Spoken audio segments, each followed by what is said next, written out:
Hi guys, ഇതെൻ്റെ കോഴിക്കോട് യാത്രയുടെ 5ാമത്തെ വീഡിയോയും ഒപ്പം ട്രെയിൻ യാത്രയുടെ 2ാമത്തെ വീഡിയോയാണ്. നമ്മൾ കോഴിക്കോട് നിന്ന് വീട്ടിലേക്ക് മടങ്ങി പോയിക്കൊണ്ടിരിക്കുകയാണ്. അപ്പോൾ ഞാനും ഭാര്യയും മകളും കൊണ്ട് ഷൊർണൂരിൽ നിന്ന്, കഴിഞ്ഞ വീഡിയോ അവസാനിച്ച ഷൊർണൂരിലാണ്. ഷൊർണൂർ റെയിൽവേ സ്റ്റേഷനിൽ നിന്ന് നമ്മുടെ ട്രെയിൻ എടുത്തിരിക്കുകയാണ്. വീണ്ടും നമ്മളിനി തൃശ്ശൂർ അങ്കമാലി വഴി ആലുവയ്ക്കാണ് പോകുന്നത്. അപ്പം ആലുവയ്ക്കലാണ് ഞങ്ങൾക്ക് ഇറങ്ങേണ്ടത്. കണ്ടില്ലേ, ഷൊർണൂർ ജംഗ്ഷൻ. ബൈക്കും സ്കൂട്ടറും ഒക്കെ നമ്മൾ ട്രെയിൻ മാർഗം അയക്കുന്ന ഒരു സംവിധാനമാണ് കണ്ടത്. പെട്രോളെല്ലാം നീക്കി ഒരു പ്രത്യേക രീതിയിൽ പാക്ക് ചെയ്ത് വേണം ട്രെയിനിൽ കയറ്റിവിടാനായിട്ട്. നമുക്ക് ഏത് സ്ഥലത്തേക്ക് വേണമെങ്കിലും ഇത്തരത്തിൽ അയക്കാൻ പറ്റും. നമ്മൾ ഷൊർണൂർ ജംഗ്ഷൻ റെയിൽവേ സ്റ്റേഷനിൽ നിന്ന് അകന്നു പോയിക്കൊണ്ടിരിക്കുകയാണ്. റെയിൽവേ പാലത്തിൽ പണി നടക്കുന്ന ഇതൊക്കെ കാണാം. അപ്പോൾ ഇവിടെ നിന്ന് ഇനി അങ്ങോട്ട് ഒരുപാട് ലെങ്തി ആയിട്ടുള്ള കാര്യങ്ങളൊന്നും കാണിക്കുന്നില്ല. അത്യാവശ്യം കുറച്ച് കാഴ്ചകൾ. ഇനി മുന്നോട്ട് പോകുമ്പോൾ ഉള്ള പ്രധാനപ്പെട്ട റെയിൽവേ സ്റ്റേഷൻ തൃശ്ശൂരാണ്. അത് കഴിഞ്ഞിട്ട് നമ്മുടെ നെടുമ്പാശ്ശേരി മേഖലയൊക്കെ വരുന്നുണ്ട്. പിന്നാലെ നമ്മൾ ആലുവയിലേക്ക് എത്തും. ഇവിടെ നിന്നൊരു ഏതാണ്ടൊരു 1.5 മണിക്കൂറാണെന്ന് തോന്നുന്നു. അത്രയും ദൂരത്തെ സമയത്തെ യാത്ര കൂടിയാണ് ഉള്ളത്. ഷൊർണൂരിൽ നിന്ന് നമ്മൾ അകന്നു പോയിക്കൊണ്ടിരിക്കുകയാണ്. നല്ല മനോഹരമായ കാഴ്ചകളൊക്കെയാണ് കേട്ടോ. വലിയൊരു ചൂടുള്ള സമയമൊന്നും ആയിരുന്നില്ല. അതുകൊണ്ട് തന്നെ നമുക്ക് കാഴ്ചയൊക്കെ കണ്ട് കാറ്റൊക്കെ അടിച്ചത് ജീവനക്കാരുടെ ക്വാർട്ടേഴ്സാണെന്ന്, അവിടെ കുളിക്കുന്നതൊക്കെ കാണാം. ഇത്തരത്തിലുള്ള ഓരോ യാത്രയിലും ഒരുപാട് പുതിയ കാര്യങ്ങൾ പഠിക്കാൻ സാധിക്കും. പുതിയ അറിവുകൾ നമുക്ക് ലഭിക്കും. പുതിയ കാഴ്ചകൾ നമുക്ക് കാണാൻ സാധിക്കും. അതെല്ലാം നമുക്ക് ഇന്നല്ലെങ്കിൽ നാളെ മുതൽക്കൂട്ടാകുന്ന കാര്യങ്ങൾ അതിൻ്റെ അകത്തുണ്ടാവും. നമ്മൾ ആവശ്യമുള്ളത് സ്വീകരിക്കുക, ആവശ്യമില്ലാത്തത് നമ്മൾ തള്ളിക്കളയുക. മനോഹരമായിട്ടുള്ള കാഴ്ചകളൊക്കെ കണ്ട് നമ്മൾ മുന്നോട്ട് പോയിക്കൊണ്ടിരിക്കുകയാണ്. എൻ്റെ ഇടയ്ക്ക് റെയിൽവേ പാളം 2ആയിട്ട് തിരിയുകയാണ്. തമിഴ്നാട് മേഖലയിലേക്ക് പോകുന്ന റെയിൽവേ പാളം ആണ് അതെന്നാണ് ഞാൻ കരുതുന്നത്. അപ്പോൾ നമുക്ക് ഇങ്ങനെ കാഴ്ചയൊക്കെ കണ്ട് നമുക്ക് മുന്നോട്ട് പോയിക്കൊണ്ടിരിക്കാം. അപ്പോൾ നമ്മുടെ യാത്രകളിലൊക്കെ എല്ലാവരും ഒപ്പം ഉണ്ടാവണമെന്ന് അഭ്യർത്ഥിക്കുകയാണ്. മുന്നോട്ട് പോയപ്പോൾ ഒരു പാലം കാണാൻ സാധിച്ചു. അപ്പോൾ കുറച്ച് തൊഴിലാളികൾ വെയിലൊക്കെ കൊണ്ട് ഏതാണ്ട് 3:30 സമയം എന്ന് തോന്നണം അവിടെ എത്തിയപ്പോൾ. അവിടെ ജോലി എടുക്കുന്നുണ്ട് പാലത്തിൽ. പഴയ പാലമാണെന്നാണ് തോന്നുന്നത്. അതോ അങ്ങോട്ട് പോകുന്ന പാലമാണോ എന്ന് കൃത്യം അറിയത്തില്ല. അത് അവരങ്ങോട്ടും ഇങ്ങോട്ടും നടക്കുകയും സാധനങ്ങളെത്തിച്ച് പണിയെടുക്കുകയൊക്കെ ചെയ്യുന്നുണ്ട്. നമ്മളിപ്പം തൃശ്ശൂർ റെയിൽവേ സ്റ്റേഷനിലേക്ക് എത്തിയിരിക്കുകയാണ്.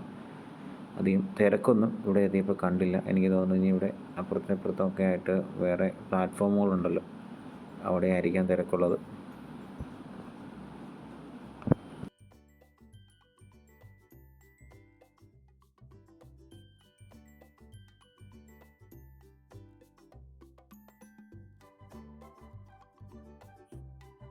തൃശ്ശൂരിൻ്റെ കുറച്ച് കാഴ്ചകൾ മാത്രമാണ് പകർത്തിയിട്ടുള്ളൂ.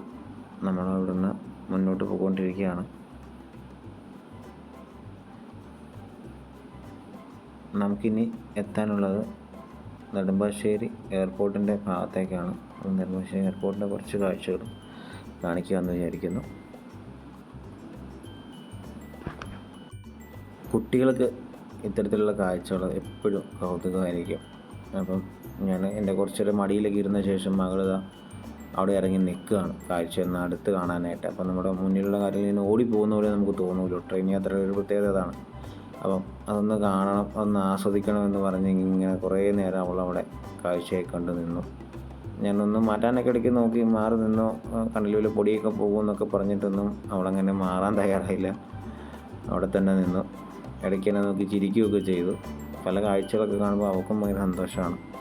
അത് നമ്മൾ നെടുമ്പാശ്ശേരി എയർപോർട്ടിൻ്റെ മേഖലയിലേക്ക് എത്തിയിരിക്കുകയാണ്. നെടുമ്പാശ്ശേരി എയർപോർട്ടിൻ്റെ കുറച്ച് ഭാഗങ്ങളൊക്കെ കാണാം.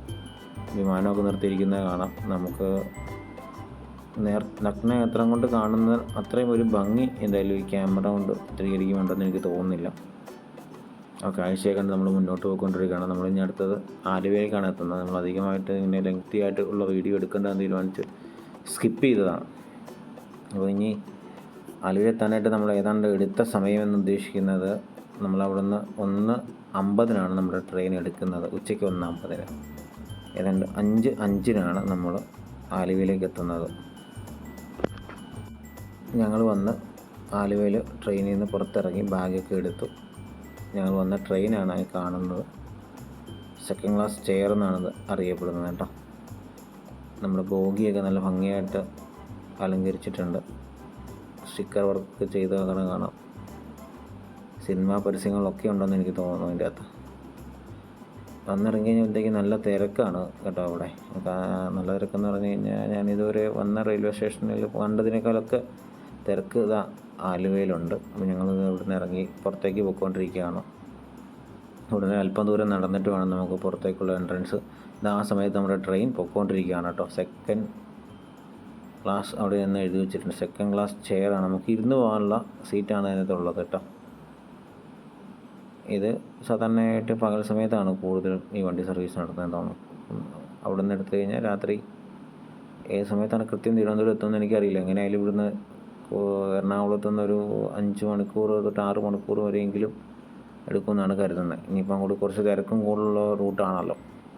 അത് പുറത്തേക്കുള്ള വഴിയെന്ന് എഴുതി വെച്ചേക്കുന്നതാണ്. നമുക്ക് അവിടെ എത്തുന്നത് പുറത്തേക്ക് നമ്മൾ കിടക്കാൻ തുടങ്ങുന്നത്. ആ തിരക്ക് കണ്ടില്ലേ, നല്ല തിരക്കാണ്. ഒന്നാമത് അത്യാവശ്യം ചെറിയൊരു റെയിൽവേ സ്റ്റേഷനാണ്, പക്ഷേ നല്ല ഒരുപാട് ആൾക്കാർ വരുന്ന ടിക്കറ്റൊക്കെ റിസർവ് ചെയ്യാനും ടിക്കറ്റ് എടുക്കാനൊക്കെ ആയിട്ട് ഒരുപാട് പേര് ഇടതുവശം നിൽക്കുന്നുണ്ട്. നമ്മുടെ വലതുവശത്തൊക്കെ കുട്ടികളൊക്കെ ആയിട്ട് നിൽക്കുന്ന ആൾക്കാരൊക്കെ ഉണ്ട്. അങ്ങനെ പല ആൾക്കാർ പല തിരക്ക്. ഞങ്ങളിതാ പുറത്തേക്ക് ഇറങ്ങുകയാണ് കേട്ടോ.